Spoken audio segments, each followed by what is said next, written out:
All right, it is 6:50 a.m. I'm a little punchy because I'm not getting up. I'm still up. And that's just the way it goes some days. Have I ever mentioned that I worked third shift for almost 15 years? Anyway, we're overdue for an update. I haven't done one of these life and career videos since July of last year. It is now February 2026. I've done a lot of things since then, but little has changed materially. First, I do not have a regular 40-hour-a-week job at the moment. This is the longest I've gone without an employer since I was 14, I think. However, I have had some odd jobs and some commissions, so that's been good. I could use some more of those. I'm going to talk a little bit about the freelance stuff that I've been doing, some of the careers I'm still interested in pursuing, and what I'm going to try to do in the meantime. I'm going to talk about how I've had some success with short form video and how 2026 has been my best year for selling art ever, with only 1 month in the books already. I feel like this mood is all weird just because of how long I've been up. Just bear with me through this video. Let's talk commissions and odd jobs. So back in October, I started messing around with watercolors, partly because watercolors are cheaper than a lot of other mediums. I had some on hand, and I thought, let's just give this a try. I'd wanted to get into this urban sketching watercolor style that I'd seen on YouTube and other places. I just like it. I don't know what I like about it. It's loose. It's different from what I'm used to. I thought this will force me to try something different. And so I did this house portrait as a gift to my buddy Jared. And it didn't turn out how I wanted it. There are some things I still don't like about it. It doesn't quite fit that style that I was interested in. But his girlfriend loved it and framed it and put it up and started talking about commissioning me for something else. Before she had the opportunity, he said, "Hey, how about you paint our dogs for her for Christmas?" I said, "Okay, I could do that." So I did. And here are Gary and Max. And after I did this one painting and he was happy with it, I thought, you know what? I can do better. So I did another one. And it looks like this. Somewhat unexpectedly, after Christmas, I got myself an Elegoo Centauri Carbon 3D printer.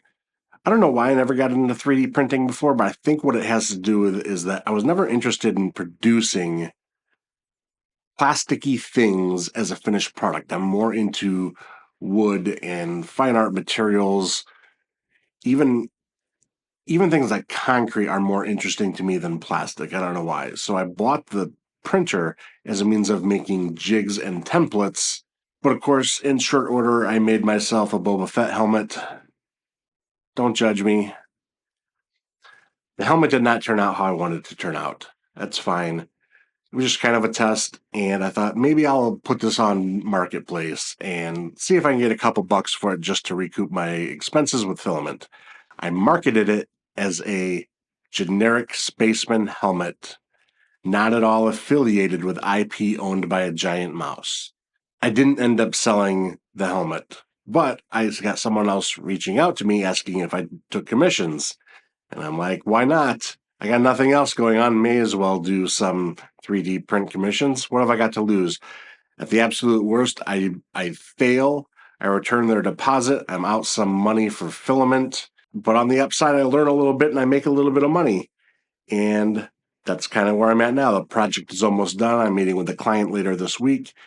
And even though I didn't make a ton of money off this project, I got paid to learn, which is in contrast to all the times I have paid to learn things and not necessarily seen a return on that investment. I've been out of college 22 years, and I don't know if that investment has paid off. So the watercolor commission and the 3D printing commission have been great. I'm grateful for those. I still need a lot more jobs. I have had some past clients reach out to me with some projects recently, which is also great.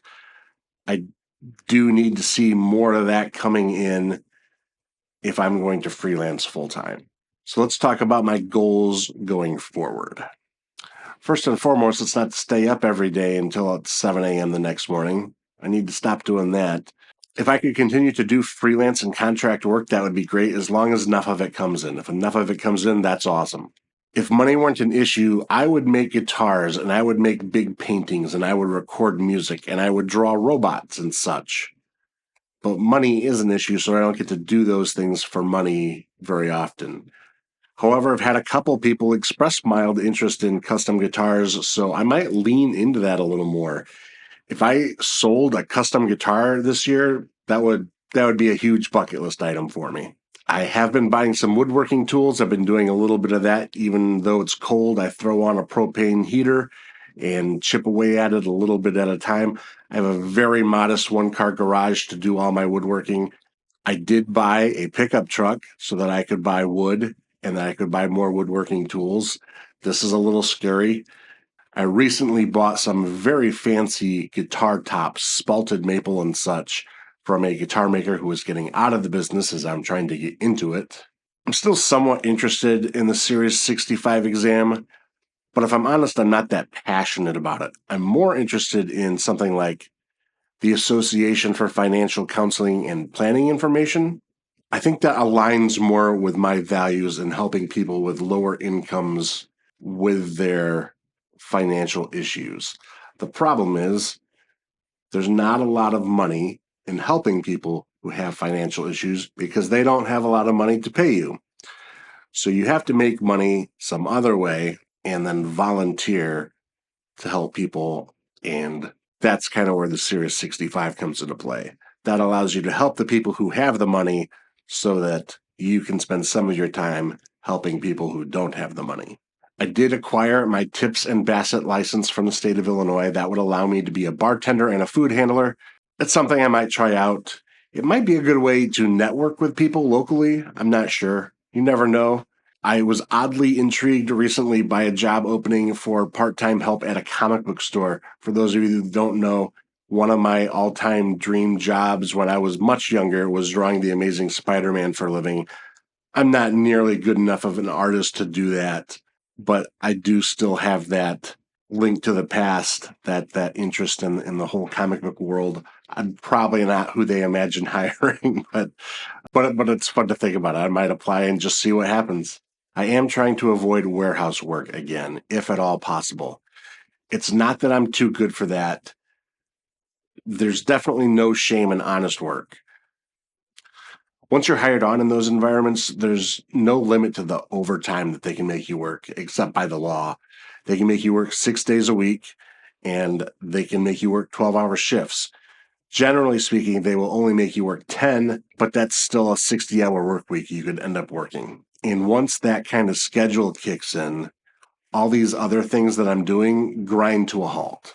I could maybe eke out one project at a snail's pace, but I've kind of enjoyed the flexibility I've had in being able to go back and forth between projects. And part of that is because many of these projects have bottlenecks or time constraints. Working with clients, sometimes you're just waiting on a reply from them. If you're waiting on a reply and you're in a bottleneck, it's nice to have another project that you can start work on. As I was typing up some different freelance services that I'm offering on my website, I was debating if I should keep pursuing UX in any capacity. And as I was writing about it and describing what it is for people who might not know, I realized I still like the idea of working in UX. I just have to do it in an environment where that's valued. I feel like there are too many places where UX is considered the pixel pushing division. They don't want you solving problems. They want you to put the boxes where they want the boxes. And that's not why I got into UX. So I haven't given up on UX completely, but I'm also not pursuing it with all my might at this moment. Now let's talk about this exciting thing, my best year of art yet. At the end of January, I had gross revenue of $731, which is not remarkable, but it's way more art than I've ever sold before. It is due mostly to the sale of this controversial anti-ice art print. And I don't want to go into a lot of specifics here, but I debated a lot of the moral and ethical considerations here.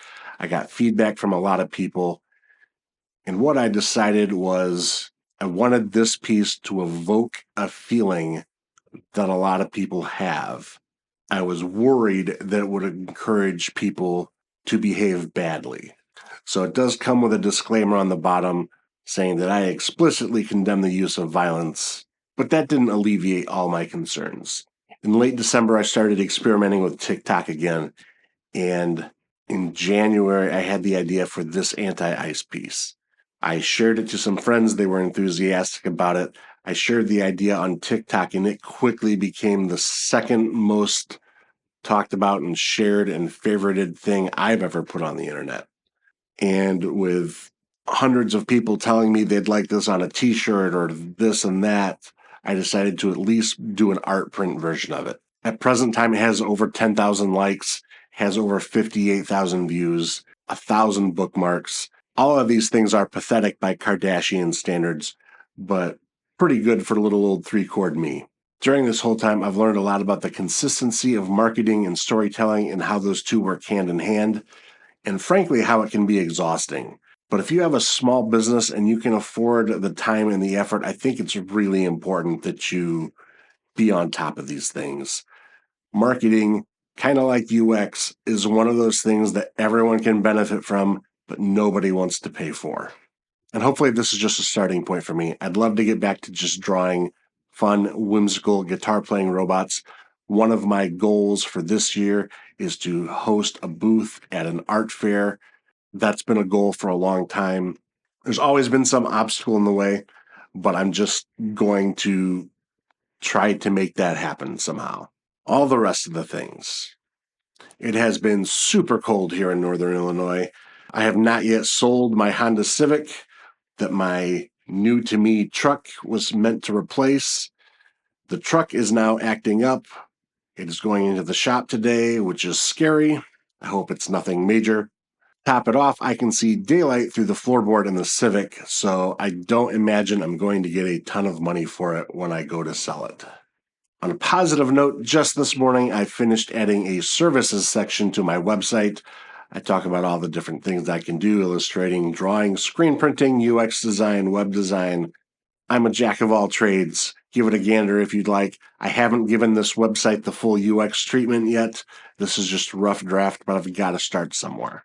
You should reach out if you want a custom commission, whether it's a pet portrait or a house portrait or whatever, but you should especially reach out if you want a mashup of the Jack White triple caster and a George Harrison Rosewood Telecaster, because I'm itching to build this thing. Or, just go pick up this silly little robot that I painted this weekend. It's available on my website. That's where things stand now. Messy, uncertain, but moving. If you want to keep up with how this story unfolds, please go ahead and subscribe. I'm trying to document this journey as honestly as I can. If you have been through a weird in-between chapter in your life, I would love to hear about it in the comments. Thank you for watching as always. Cheers.